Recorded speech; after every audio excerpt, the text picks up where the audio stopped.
Hello, hello, and welcome to Searching for Service, brought to you by Rotary District 5950 and 5960. I'm Kelly Kirk. I'm Chad Larson. And I'm Joe Kirk. And we're so happy to have our awesome guest, whom we all know, but none of you do, by Steve. His name is Steve May. Before we dive into who Steve May is, what his role is, Joe is going to remind us of our show's purpose. Well, before I remind you of the show's purpose, Steve was past president of the Edina Morningside. Wow. I was going to do all of that when we started talking to Steve. Well, I wanted to give him a little proper introduction. Right. And he's going to be talking to us today about the Afghan refugee program that Rotary was involved in. But real quick, the purpose of Searching for Service is we wanted to reach out to Rotarians and non-Rotarians alike and really highlight the awesome opportunities out there for service and the great organizations and people and tell their stories. So we're really excited to tell Steve's story and learn more about the Afghan project. Welcome. Hey, it's great to be here. And I'm Steve May. And it truly is exciting. I come from a legacy Rotary family. My father was a 40-plus year member of Rotary clubs in Iowa and California. And he always took on the big job. So it's great to be here. And Rotary's been in my blood. And this Afghan project is another one of those chapters, notches in your belt, so to speak, on what happens to you when you get involved. Well, I was going to say, speaking of taking on big projects, it sounds like the apple doesn't fall very far from the tree in terms of like you being your father's son and taking Wait, on... you're an apple? My father, to back up, the story of how I became president of Edina Morningside Rotary Club was they called me and said, we have an emergency opening in being president. And my father was a sales guy, and he said, if you aren't on the road, you aren't working. So that meant I traveled for about 40 years. And so I told my dad that I wasn't going to become Rotary president. And he was in his 80s. He called me up at 3 a.m. one day and said, you're going to take that job on.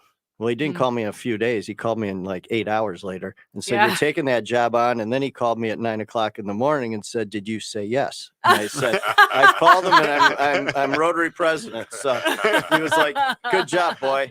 And he hung up. But gosh, funny. You know, but this has been a great project to talk about the Afghans and what we've done with that community. And this was another one of those truly organic projects that happens in Rotary. Is somebody comes up with an idea and then all of a sudden it just mushrooms and everybody in Rotary picks up part of it and takes it on. And there's so many rewarding stories from this. And I think a lot of people have felt that same type of reward. Yeah. Well, and it's been really incredible listening to the opportunities that you get to share with our club in the morning, just updates on how everything has been. And now we're at a point where like it's kind of like an ongoing update that you have, which is wonderful. So how long have you been a Rotarian? I've been a Rotarian for 19 years. And so it's been a great journey of all these different projects. And actually over time, you end up developing really great friendships from all these projects. And now we sit back and go, remember when we did X? And then we chuckle and we went, well, we were pretty naive then. And you go, oh boy, what were we thinking? You know, I mean, we tried to set a Guinness Book of World Record project one time on the longest bike parade. And so we had Greg LeMond was our grand marshal. And so that was really interesting. But this one was probably the one that combined your professional skills along with what, just being a Rotarian and everybody jumping in because we had no idea where this was going to go. And in the age of Zoom, we just got on these Zoom calls and everybody's looking at you and I go, oh, I guess I it's my Zoom account, so I guess I'm the leader. That's how it I guess that's how that rolls. That's how that rolls. So folks out there, don't have your own Zoom account if you don't want to be the leader. Yeah. And so then, we took it from there, and it was really good. So.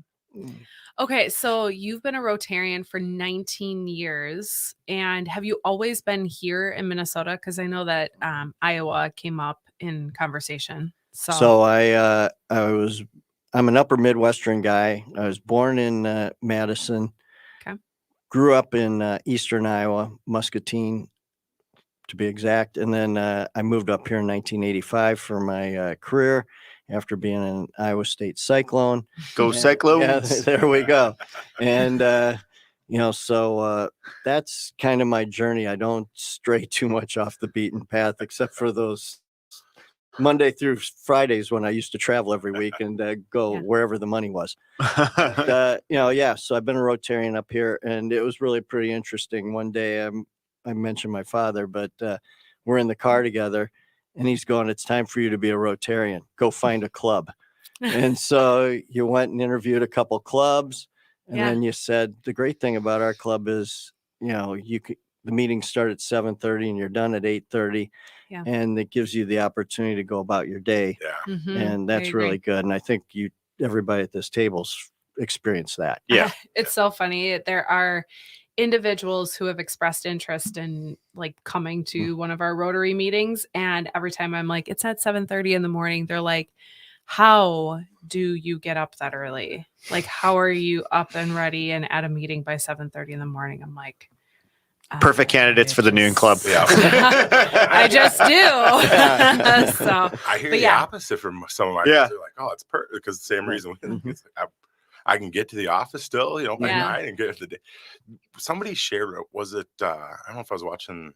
It was in the show, but that the morning ones attract less women than men.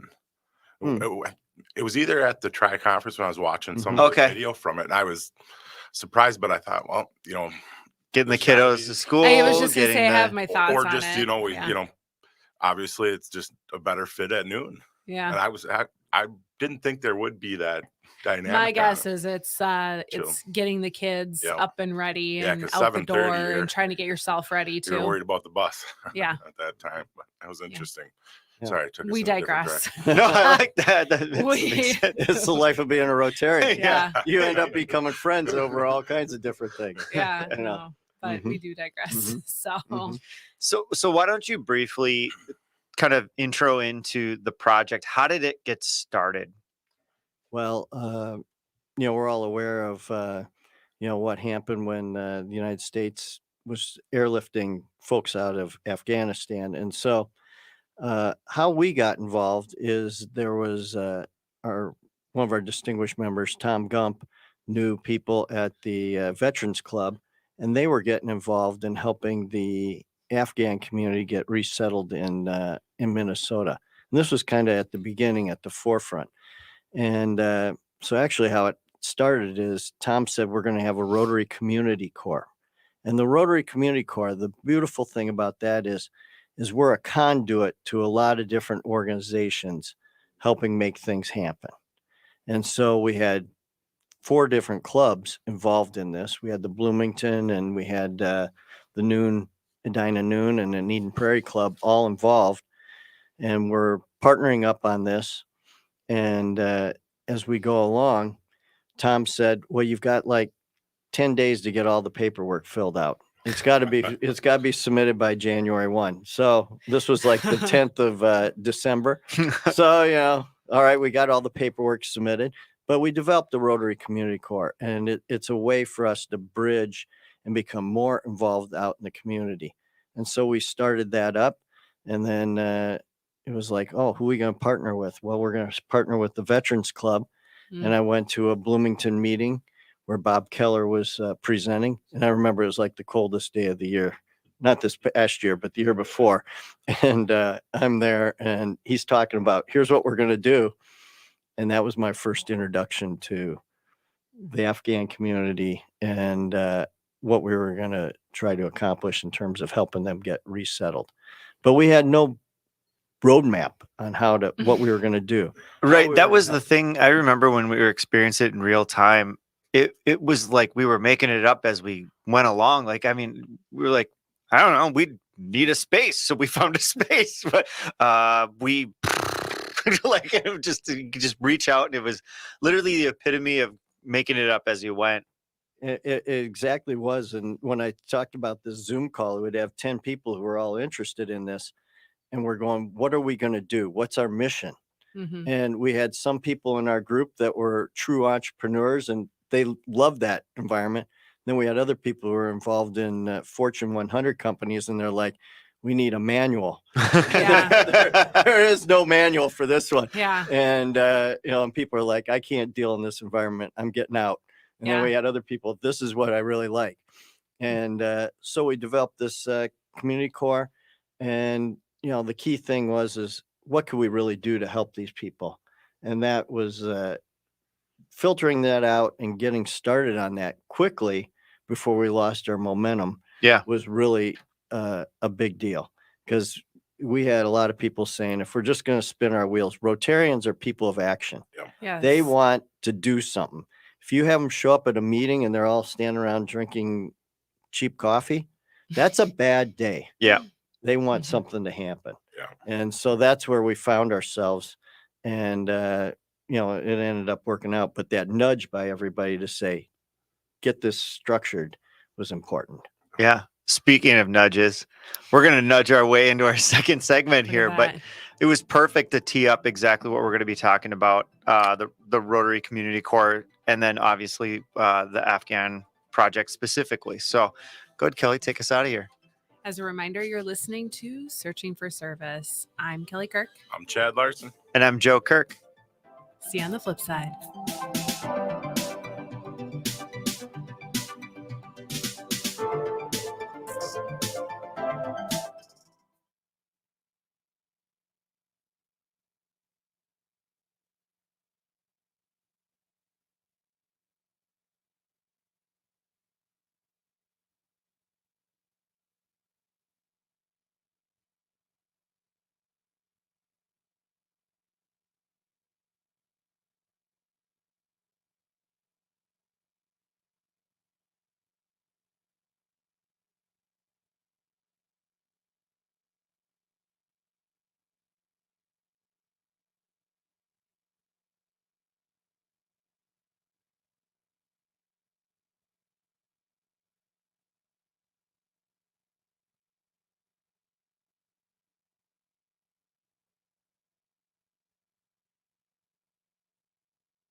Hello and welcome back to Searching for Service, brought to you by Rotary District 5950 and 5960. I'm Kelly Kirk. I'm Chad Larson. And I'm Joe Kirk. As a reminder, you can find us on your favorite podcast platforms, and you need to search Searching for Service. We'd love if you like, follow, and share, and give 5-star reviews. And if you're listening to the show and you want to hear past shows, you can find past shows that we've done as well. And, all of them. And throw it in there that it's the best hosts ever. Yeah. If you want to just drop some, fun information. Like Kelly, that. Just Kelly. That's it. Well, I do want to just actually say that speaking of past shows, we just hit a nice little benchmark of 30 episodes. Yeah. Not it's pretty too long incredible. ago. So I think we need to just take a moment and acknowledge that, because that's woo!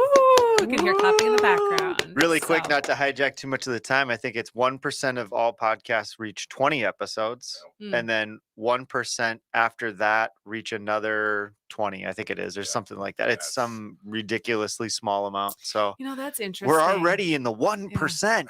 Yeah, that's interesting, because I feel like everyone and their mother is starting podcasts now. Starting podcast is the key word to that. True. That's the consistency is what's key and hard to do.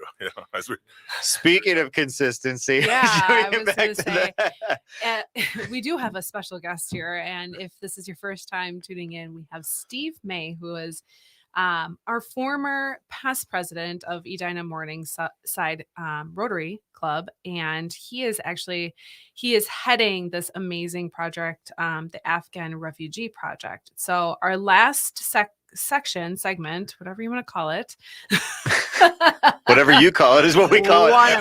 One of the two section. The last section, we got to know Steve, and then we really started to dive into like what was the Afghan Refugee Project, how did it start?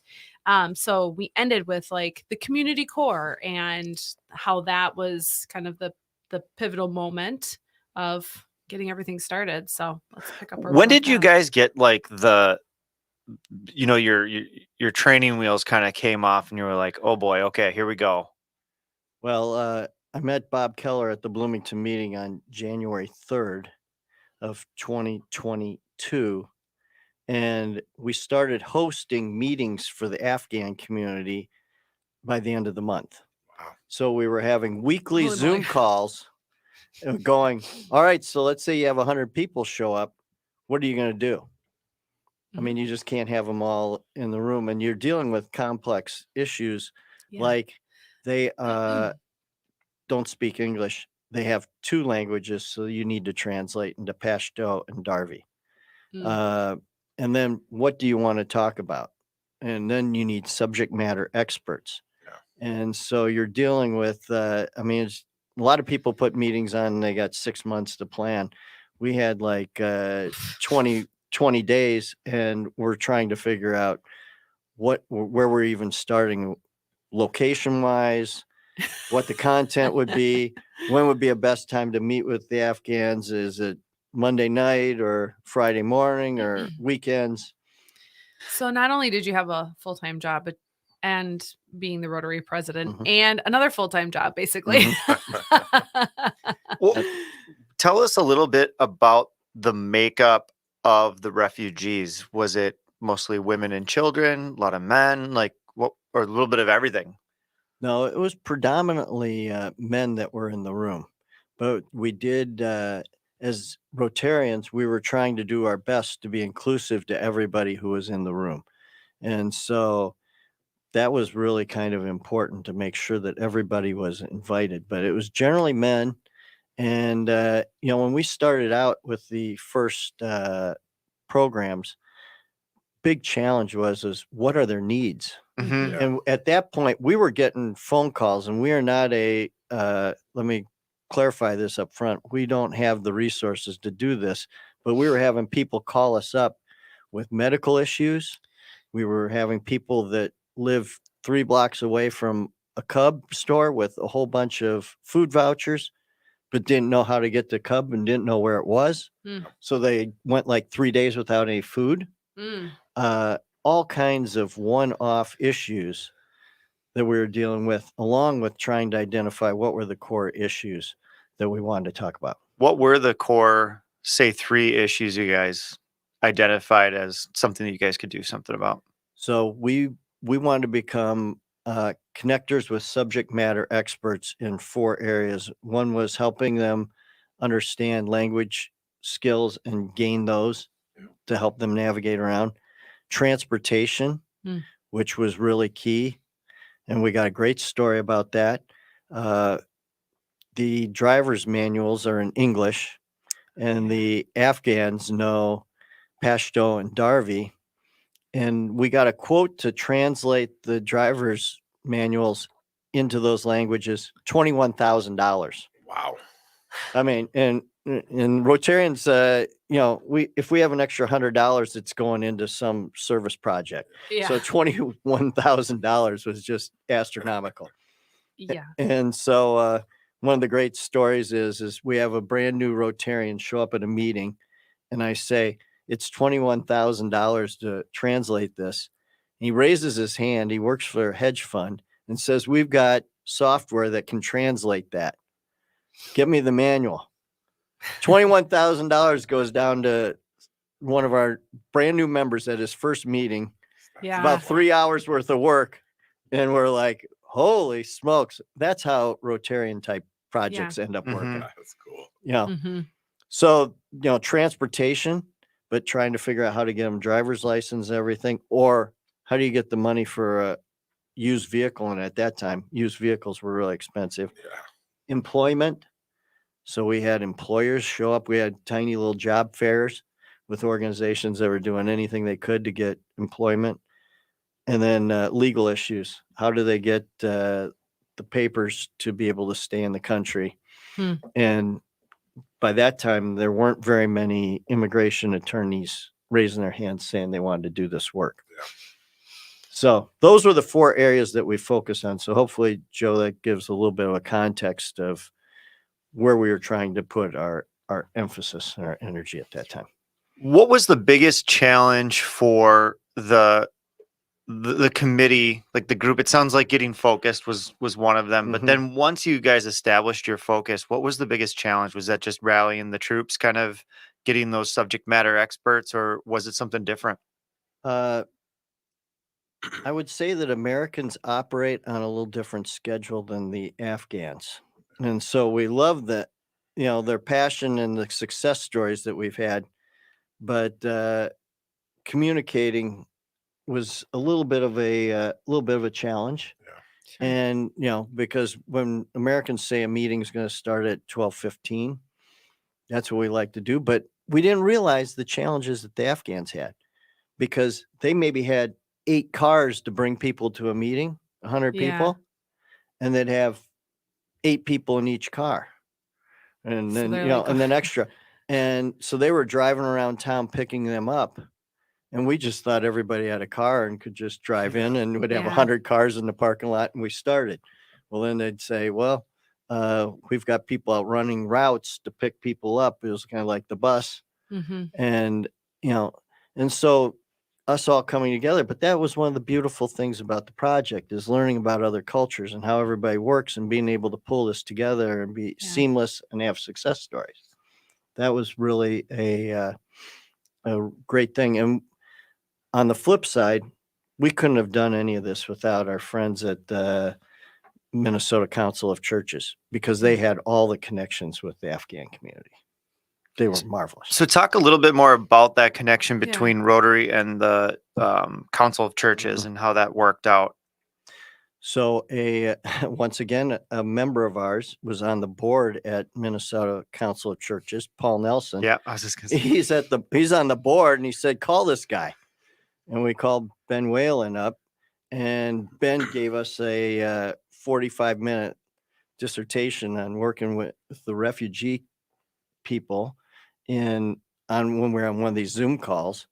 And then we had Shaw, who knew Bob Keller, and started pulling that all together. And Shaw wasn't an employee of MCC at that time, but having Shaw be so involved in knowing the community, and he is all about building community. Absolutely. That is his passion, and he's wonderful at it. So he was the conduit that helped make it happen. And he knew all these people, and they'd be coming in to these events, and it was just awesome. That is absolutely incredible. Well, it was so incredible that we were asked to give a presentation at the Peace Conference for Rotary International at the International Convention. And Shaw and I and Tom Gump flew down there and was on a panel. Wow. And here's an agriculture guy on a peace conference panel. And nobody would ever connect those dots, but that's what Rotary does for us, And people go, well, how'd it go? And it was incredible. We had people from around the world, Europe, asking us questions about how things worked. And I could truly walk out of there and say, we were really competent at what we've had experienced in the last 8 or 9 months. You had no choice to. You had to make it from scratch. It's not like, again, there wasn't a manual that you could go to. And so the competency level has to be off the charts.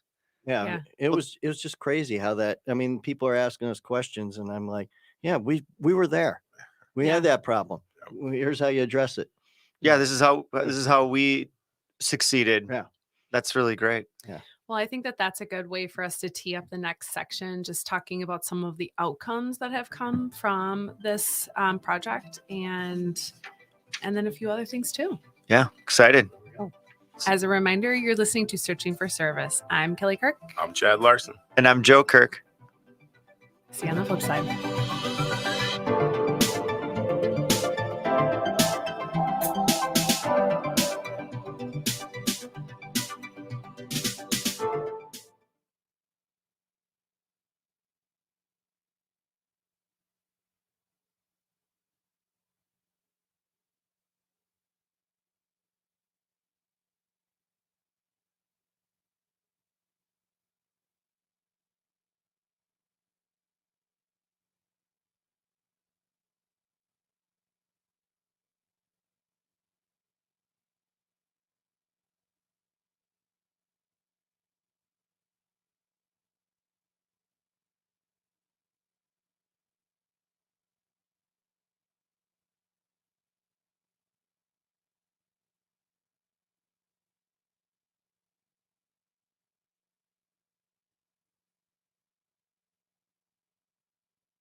Hello and welcome back to Searching for Service, brought to you by Rotary District 5950 and 5960. I'm Kelly Kirk. I'm Chad Larson.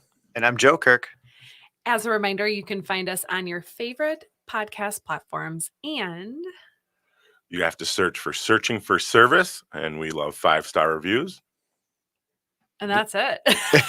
Like, follow, share. Like, follow, share. Yeah. You can find old shows, Leave older shows too. 30 shows into this thing. You think I know. Leave a review. Well, the dynamic has changed. We've got 3 people now versus 2. So if you are tuning in for the first time, we have Steve May, who is a past president of the Edina Morningside. I want to say country club, but Rotary Club. But he also heads the Afghan refugee project. And for our last section, we just talked about, we learned more about that, but now we want to talk about the outcomes, like what has come of it, because it sounds like you've got some pretty incredible stories. Well, yeah, this has been, when you're in America in 2023, and we're Rotarian, as I said earlier, everybody wants to know, what did we get accomplished? We want to be people of action. So it's like, better keep a list of everything that potentially happened. But, I mentioned, we had like a career fair, and we helped the Afghans get exposure to what it means to get a job in the United States. And, we had people who landed jobs pretty quickly, like at Toro, Emerson. We had a number of other organizations. We had one member who had an individual come up and say they were involved in horticulture. And that member said, I'm a landscape architect. I could use a horticulture person. I mean, in 10 minutes, that guy was hired. It was just incredible. And just a little quick side story. That individual came out of Afghanistan with his wife and his baby. And they were, let's just say some people wanted to meet them, and it wasn't going to be favorable. And this individual kept all their papers underneath the baby's wet diaper and got through 14 checkpoints and got on the airplane and got out. And so they're very grateful to be in the United States. And all these people are so grateful for what they've had given to them. But so people got jobs. We help people find, get these driver's license. That is like the best ringtone. Yeah, it's like nails on a chalkboard. It's great. Oh, sorry about that, folks. Dee-dee-dee-dee. So we help people find food. The driver's license was a really big deal. Legal assistance. So we had the advocates showed up and their attorneys, and they could talk about here is the process to be able to get into the country. And maybe the biggest thing, though, that we did is we had 11 meetings in 2022. And we actually had Afghans walk into the Edina Community Center, big, huge hall, and they would spot a friend, somebody they knew from Afghanistan on the other side of the room, and they'd walk across the room and embrace. Yeah. It was like, I haven't seen you. Yeah. And you got to keep in mind the environment that they came out of Right. wasn't the most favorable. Yeah. Tumultuous. Yes. Tumultuous is a really good word. It's a great word. Mhm. Tumultuous. Yeah. Mhm. I can feel the like just that moment, the embrace and like the emotions that I'm Mhm. sure you could Mhm. see, but that they were feeling too. It's just heartwarming. Yeah. So it was really those kind of interactions, and people who are work in the refugee space kept on telling me, Steve, you don't realize how important this is, what Rotary's doing to help these people develop a community. I mean, one day they celebrated Afghan Independence Day. And that was a remarkable experience because we had nothing to do with the program other than we facilitated getting the room. Sure. But they played Afghan music. They had people give speeches on the history of Afghanistan. I mean, for like 2 hours. And then they went outside and they had the Afghan flags out on the soccer field. And we're doing cheers. I mean, so them being able to keep this connection to their country, but also embracing the opportunity that they had received in the United States Yeah. was quite the it really drew on your emotions and helped you say, all right, we're doing something that's really out of the ordinary.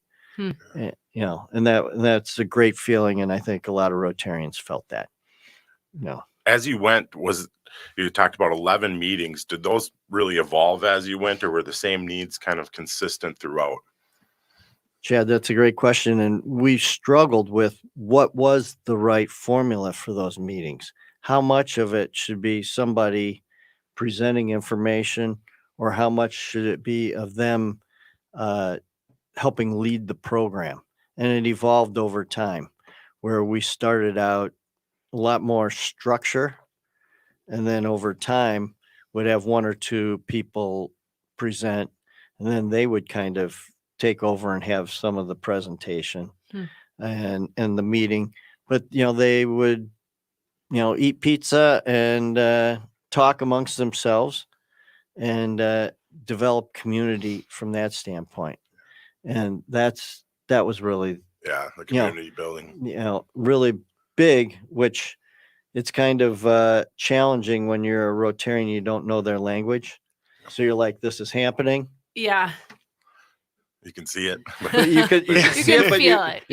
You can feel it. That's so perfect, because that was literally going to be my next question, was what was the unmeasurable outcome that came from that? It sounds like it's the community component. And I think we would be remiss not to also say they're essentially running this on their own now, correct? We've kind of stepped aside, and we helped get it going, and we've really just stepped aside and allowed that community to manage, evolve, and help itself.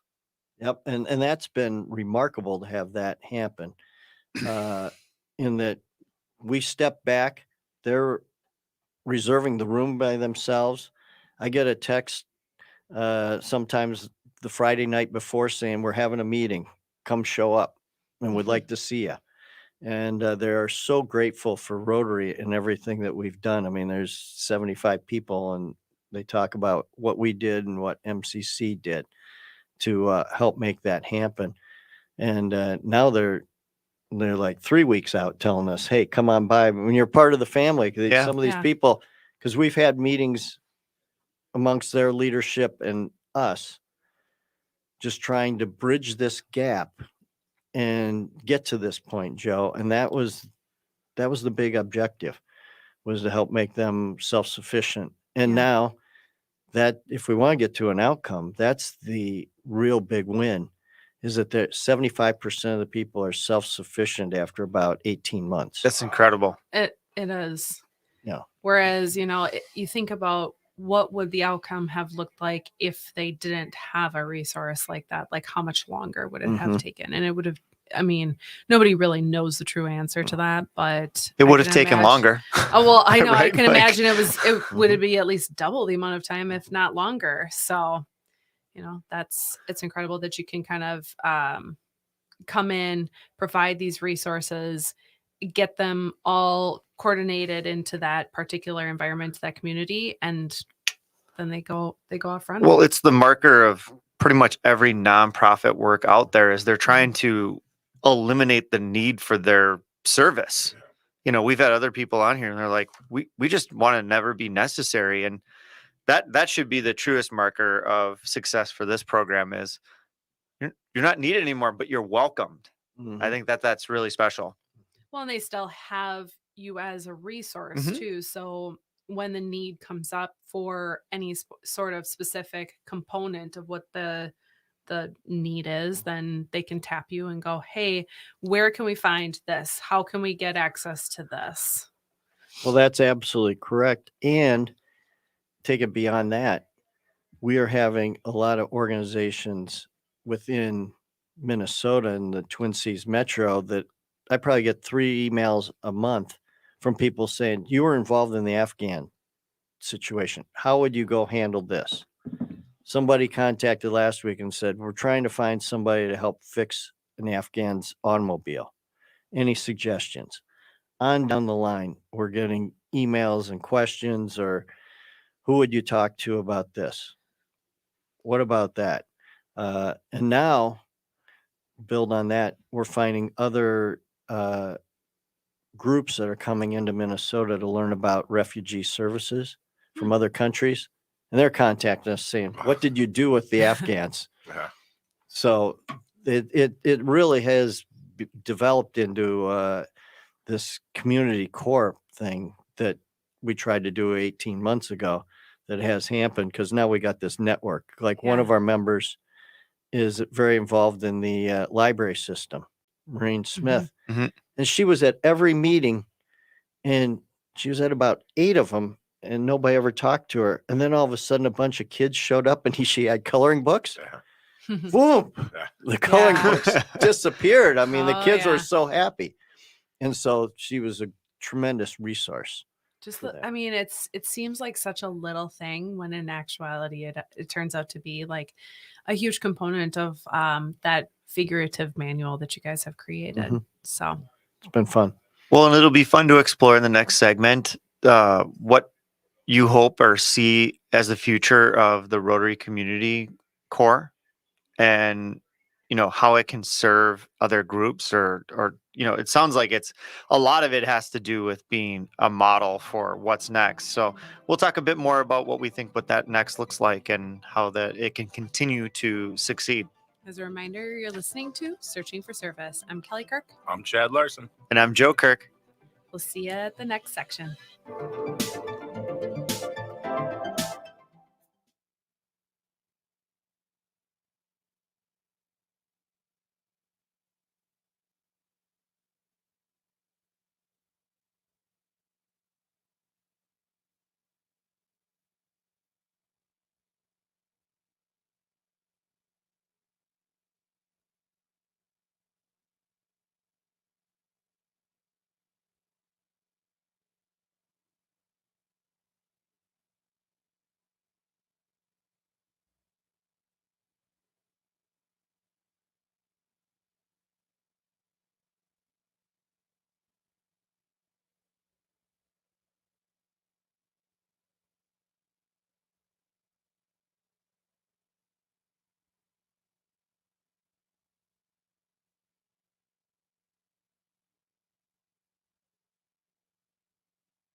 Hello and welcome back to Searching for Service, brought to you by Rotary District 5950 and 5960. I'm Kelly Kirk. I'm Chad Larson. And I'm Joe Kirk.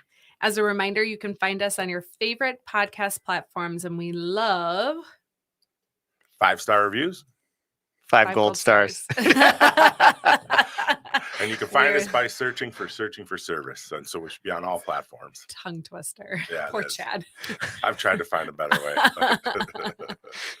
Inputs searching for service.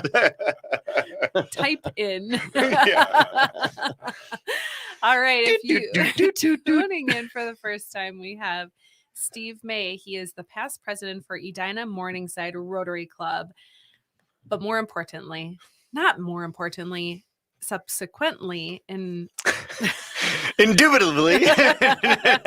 he also was head of the Afghan refugee project, and what an incredible project it has been. So we've learned about Steve. We've learned about how the Afghan refugee project came to fruition, some of the outcomes. But now we always like to end talking about with our guests what they envision for these specific nonprofits or projects that they have been a part of. And so we started talking a little bit about some of that stuff during our break. So let's dive in. Well, it's great. One thing with regard to this project, that is a big question of how do they end? And as you're running a business, or what part of your projects should you quit, and where's the energy, and what are you going to put into the next one?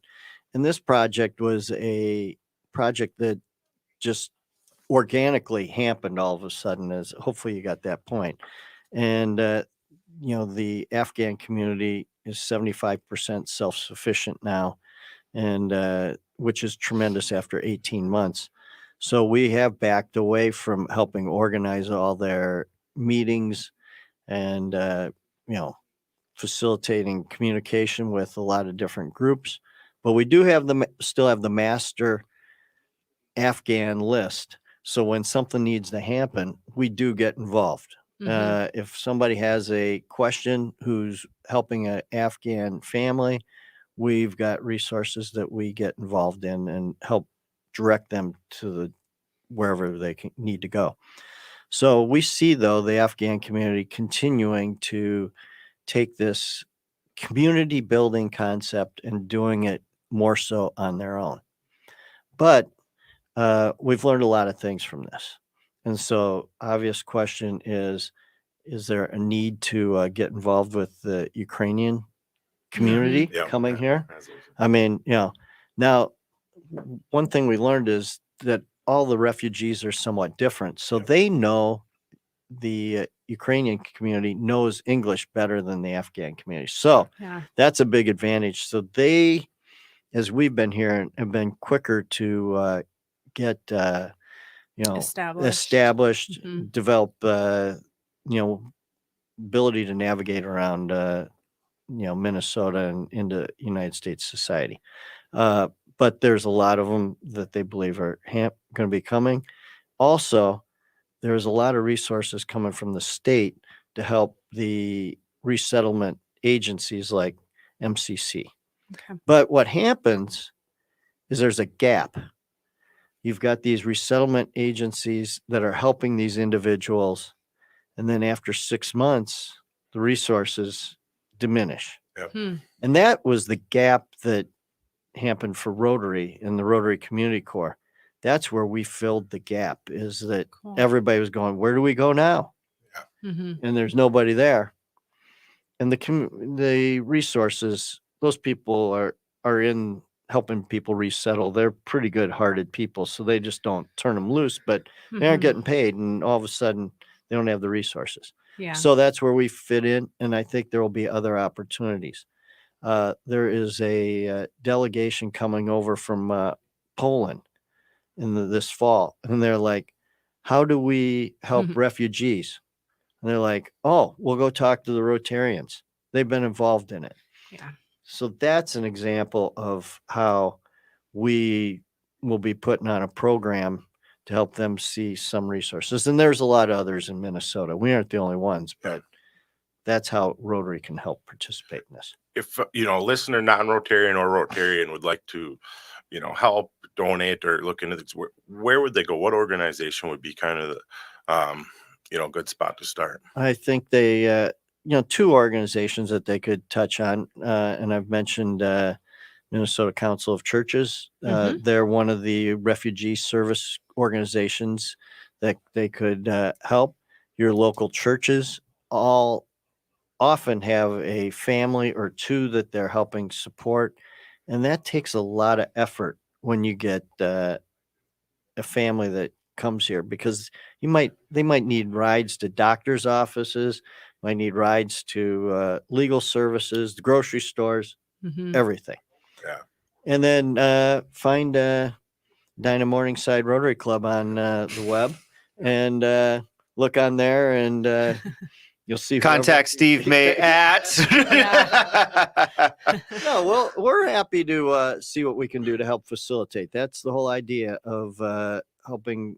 Rotarians are people who are engaged in the community, and we have a lot of resources that can help make things happen. What's the future of your role within this organization? Or do you want to continue to, provide this support? I mean, it sounds like you're one of the family now, so you're in. So, well, and Joe, that's a great question. I mean, people ask me, "Is this your lifelong dream?"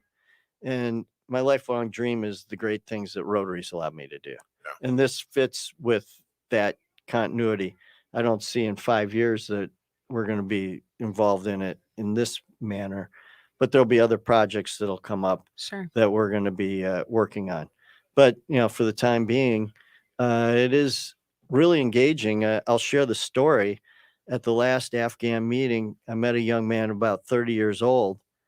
In 18 months, well, he's married, and I don't know if he was married before he got here or now, but he has bought a car and bought a house. Wow. I mean, buying a house when you don't know the language, you've got a new job, obviously. Yeah. Trust me, buying a house, knowing the language is hard enough, right? Well, I was just enamored. I want to see the house key. And everybody's like, "What's the big deal about seeing the house key?" I go, that is a symbol of courage. Yeah. That, resiliency that the Afghan community members have. And it's wonderful to see what they've overcome and what they've made happen. And Rotary's played a small part in it. And I'm proud to say our club in Bloomington and Eden Prairie and Didn't he become a U.S. citizen as well? Yeah, exactly. Holy smokes. Yeah, I mean. And that's. Yeah. We just had to renew our passports, and that in itself is like, Jesus criminy. and getting the U.S. citizenship. Yeah, I mean, these people are going through that whole process, and you should see the joy on their face when they get to stand in front of 75 of their peers and going, "I'm a citizen." Yeah. That's so cool. In such a short period of time. Yeah. Quick. Yeah, it's just remarkable. The part that just I keep coming back to over and over again is, and I really see this is where, Rotary and this organization and it all coming together allowed the Afghans to find their community here.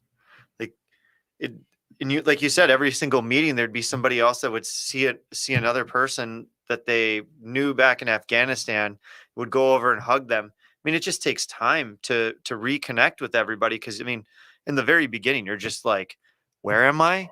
How do I get food? How do I get, where do I go? They're dropped in the middle of January in Minnesota. Welcome to Minnesota. Yeah. Yeah. So. But it's survival mode. I mean, they truly were just in survival mode for probably those first few months. And to be able to have that resource right away. Whew, well, and it sounds like now that they're thriving because they were able to have the time, the resources. Somebody brought it all together for an extended period of time so that all of those things could work itself out. And now they have an incredible opportunity to live in an incredible country. And they really do value that opportunity, which I've mentioned several times. The other thing that is continuing to happen is there are some new Afghan families coming in all the time. So it's not like the big wave that we saw early on in 2021, 2022, but we have still families coming in. And so I think it's great that they get to see success along the way. And now everybody's kind of like, oh, here's how we navigate. Here's how we do it. Yeah. Yeah. Yeah, you've got all of those other people that can kind of take their hand now and go, this is how we did it. These are the resources that we had, and then tap into you if there's any other needs as well. We got about a little less than 1 minute left. What would be your advice to anybody that's looking to just get involved, whether it's Rotarian, non-Rotarian, not even specific to this project? Is it just find a need, or what? I'd say jump in, and I think be prepared that you'll have a new path that'll go forward. And I'm proud of the fact that Rotary gave me this opportunity to do it. And I'll be telling this story for the rest of my life. You might have to clear the path with a machete, but Yeah. That's right. And a But few there's other one people there. behind you as That's well. good advice. So. That's for sure. Very Thanks, good advice. Steve, for being Yeah. on. Yeah, thanks What a for great, joining us. great guest. We were so happy to have you, and thank you again for joining us to share everything about the Afghan Refugee Project. I will put the link for the Minnesota Council of Churches in the description if you're looking to find them to get involved at all as well. Thank you for tuning in to Searching for Service. It's time to stop searching And start serving. Thanks for listening.